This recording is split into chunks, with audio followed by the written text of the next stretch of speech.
നമസ്കാരം, അമൃതാണ്. ഉന്മാദം. സിനിമയെക്കുറിച്ച് പറഞ്ഞു കഴിഞ്ഞാൽ ഈ അടുത്തൊരു 2-3 മാസങ്ങൾക്കിടയിൽ കണ്ട മലയാള സിനിമകളിൽ അമംഗ് ദ ബെസ്റ്റ് മലയാളം മൂവിയാണിത്. ഈ സിനിമ എല്ലാവർക്കും വർക്കാവുമെന്ന് എനിക്കറിയത്തില്ല, എന്തായാലും എനിക്ക് നന്നായിട്ട് വർക്കായി. ഡയറക്ടർ കിരൺ ദാസിന്റെ വേറെ വല്ല വർക്കും ഉണ്ടോ? തൊണ്ടി മുതലും ദൃക്സാക്ഷിയും. ഓക്കെ. പിന്നെ എടുത്തു പറയേണ്ടത് ഇതിന്റെ എഴുത്താണ്. ഷാഹി കബീർ, നായാട്ട്, ഇലവീഴ പൂഞ്ചിറ, ജോസഫ്, ഇതൊക്കെ എഴുതിയ മഹാനാണ് ആ ഒരു റൈറ്റർ. ആളൊരു പോലീസ് ഓഫീസറാണെന്നാണ് ഞാൻ മനസ്സിലാക്കിയത്. നമ്മൾ നോക്കട്ടെ. He has previously served as A police officer. So ഇതുപോലുള്ള സൈക്കോ ത്രില്ലർ, ഇൻവെസ്റ്റിഗേഷൻ സ്റ്റോറീസ് ആയിരുന്നാലും ഇതിൻ്റെയൊക്കെ എഴുത്ത് സൈഡെന്ന് പറയുന്ന ഒരു പോലീസ് ഡിപ്പാർട്ട്മെൻറ്റിലുള്ള ഒരു പോലീസ് ഓഫീസർ ആണെന്നുണ്ടെങ്കിൽ അവർക്ക് FIR ഒക്കെ എഴുതിയിട്ടുള്ള ഒരു എക്സ്പീരിയൻസ് കൊണ്ടാണോന്ന് അറിയത്തില്ല. ഭയങ്കര റിയലിസ്റ്റിക് ആയിട്ടുള്ള റൈറ്റിംഗ് ആണ്. അത് നമുക്കിത് സിനിമ കാണുമ്പോൾ തന്നെ അറിയാം. ഇതിൻ്റെ എഴുത്താണ് ഇതിൻ്റെ ഒരു ബാക്ക് ബോൺ എന്ന് പറയുന്നത്. പിന്നെ ഓഫ് കോഴ്സ് ഡയറക്ടറുടെ ഒരു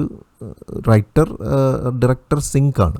സിനിമയുടെ അകത്ത് തന്നെ ഒരു സിനിമയുണ്ട്. അതായത് ഫസ്റ്റ് ഷോട്ട് തുടങ്ങുന്നത് തന്നെ ഒരു ഷൂട്ടിംഗ് ലൊക്കേഷനിലാണ്. അവിടെ കുഞ്ചാക്കോ ബോബൻ ഒരു സ്റ്റോറി പറയാനായിട്ടൊരു ഡയറക്ടറിനെ സമീപിക്കുന്നതും അങ്ങനെ എഴുത്തിലൂടെ സിനിമയിലേക്ക് എത്താൻ ആഗ്രഹിക്കുന്ന ഒരു പോലീസ് ഓഫീസർ. പലർക്കും ഇതിനെല്ലാം കൂടെ അങ്ങനെ ബാലൻസ് ചെയ്ത് കൊണ്ടുപോകാൻ പറ്റാത്തൊരു അവസ്ഥയിലൂടെ കടന്നു പോകുന്ന ആളുകളുമുണ്ട്.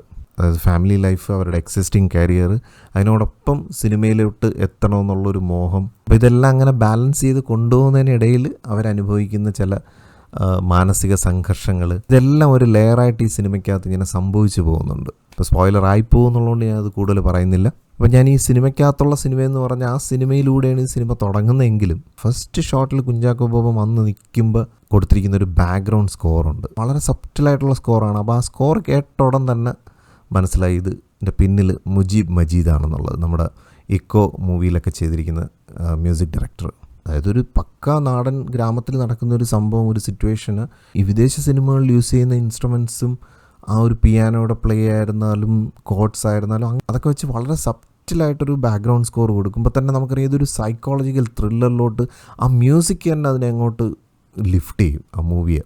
അതൊരു റിയൽ മാജിക്കാണ്. ഇതുപോലെ മ്യൂസിക് സ്കോർ ചെയ്യുന്ന ഒരു മ്യൂസിഷ്യൻ മലയാളത്തിൽ ഇതുവരെ ഉണ്ടായിട്ടുണ്ടോ എന്ന് തന്നെ എനിക്ക് സംശയമാണ്. പിന്നെ ചില മൊമെൻറ്റ്സിലൊക്കെ സിനിമാറ്റോഗ്രഫിയുടെ ഒരു ആംഗിൾ, ക്യാമറ വെച്ചിരിക്കുന്ന ചില ആംഗിൾസൊക്കെ കാണുമ്പോൾ തന്നെ നമുക്കറിയാം ഭയങ്കര വിയേർഡായിട്ടുള്ള ഒരു ആംഗിളായിരിക്കും. അതിനോടൊപ്പം ഇദ്ദേഹത്തിൻ്റെ ഈ മുജീബ് മജീദിൻ്റെ ആ ഒരു വളരെ വിയേർഡായിട്ടുള്ളൊരു ബാക്ക്ഗ്രൗണ്ട് സ്കോറും കൂടെ വരുമ്പോഴത്തേക്ക് ഒരു scene elevation at its peak എന്ന് പറയേണ്ടി വരും. അപ്പോൾ ഈ ഒരു സിനിമാറ്റോഗ്രഫി ആൻഡ് സൗണ്ട്സ്കേപ്പിൻ്റെ ആ ഒരു സിങ്ക് എന്ന് പറയുന്നത് നല്ലൊരു അറ്റ്മോസ്ഫിയറിൽ തരുന്ന ഒരു എക്സ്പീരിയൻസ് വേറെ ലെവലാണ്.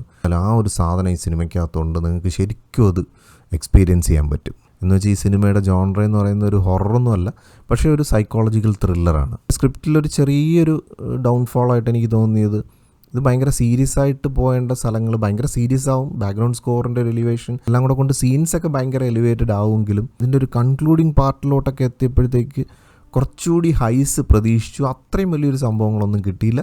മേ ബി ഒരു ഗോസ്റ്റിൻ്റെ ഇൻഫ്ലുവൻസ് ഒക്കെ വന്ന് മൂവി ഒരു ഫിക്ഷനിലോട്ട് പോകാതിരിക്കാനായിട്ട് അവരങ്ങനെ ഒരു പരുവത്തിനാണ് ഈ സിനിമയെ ട്രീറ്റ് ചെയ്ത് കൊണ്ടുപോകുന്നത്. അങ്ങനെ സിനിമയെ ട്രീറ്റ് ചെയ്ത് കൊണ്ടുപോകുന്നതും ഭയങ്കര റിസ്ക്കിയാണ്. എങ്കിലും അവസാനം വരെ ആ ഒരു ത്രില്ലർ എലിമെൻറ്റ് സിനിമയ്ക്കകത്ത് അങ്ങനെ കൺസിസ്റ്റൻ്റ് ആയിട്ട് അവർക്ക് നിലനിർത്താൻ കഴിഞ്ഞിട്ടുണ്ട്. പൊതുവെ ഇതുപോലുള്ളൊരു സിനിമ അങ്ങനെ ബിൽഡപ്പ് ചെയ്തെടുക്കാനൊരു ഫസ്റ്റ് ഹാഫ് തന്നെ അവർക്ക് വേണ്ടി വരും. അതായത് ഈ ക്യാരക്ടറിനെ നന്നായിട്ട് എസ്റ്റാബ്ലിഷ് ചെയ്തെടുക്കണം. ക്യാരക്ടറും അദ്ദേഹത്തിൻ്റെ വൈഫും ഉണ്ട്. അപ്പോൾ അവർ തമ്മിലുള്ള കെമിസ്ട്രി, കുഞ്ചാക്കോ ബോബൻ്റെ ക്യാരക്ടറിനെ തന്നെ എസ്റ്റാബ്ലിഷ് ചെയ്യാൻ ഒത്തിരി സമയമെടുത്തു. എൻറ്റയർ ഫസ്റ്റ് ഹാഫ് വേണ്ടി വന്നു അദ്ദേഹത്തിനെ ഒന്ന് ഫുള്ളായിട്ട് ഡിഫൈൻ ചെയ്ത് വരാൻ. എന്നിട്ട് സെക്കൻഡ് ഹാഫിലാണ് കുറേ കാര്യങ്ങൾ അവർക്ക് എല്ലാം കൂടെ അങ്ങനെ അടുക്കി പറക്കി വെക്കേണ്ട ഒരു സിറ്റുവേഷനാണ് സെക്കൻഡ് ഹാഫ്.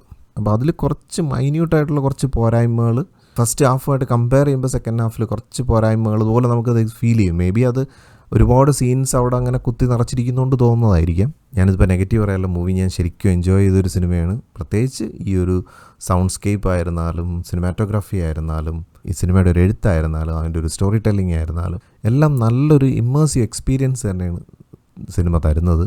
പിന്നെ ആകെ എനിക്ക് ഫീൽ ചെയ്ത ചില പിറ്റ്ഫോൾസാണ് ഞാൻ പറഞ്ഞത്. പക്ഷേ അതിനെ മാറ്റി നിർത്തി കഴിഞ്ഞാൽ ഒരു ഗംഭീര തിയേറ്റർ അനുഭവം ഈ സിനിമ ഓഫർ ചെയ്യുന്നുണ്ട്.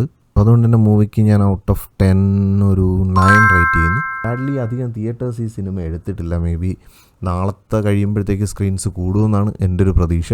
പിന്നെ കഴിഞ്ഞ കുഞ്ചാക്കോ ബോബൻ്റെ ഒരു സിനിമയിലും ഞാൻ പറഞ്ഞായിരുന്നു, അതിൽ ഒത്തിരി അഭിനയ സാധ്യതയുള്ള ക്യാരക്ടേഴ്സാണ് അദ്ദേഹം ചൂസ് ചെയ്യുന്നത്. അതിനുവേണ്ടി നന്നായിട്ട് പണിയെടുക്കുന്നുണ്ട്. സോ അത് തിയേറ്ററിൽ കാണാനുമുണ്ട്. അപ്പോൾ എന്തായാലും മറ്റൊരു സിനിമാ വിശേഷമായിട്ടോ അല്ലെങ്കിൽ ഒരു ബ്ലിസ്ഫുൾ സ്റ്റോറി ആയിട്ടോ വീണ്ടും കാണാം. Thank you for watching and thank you for support.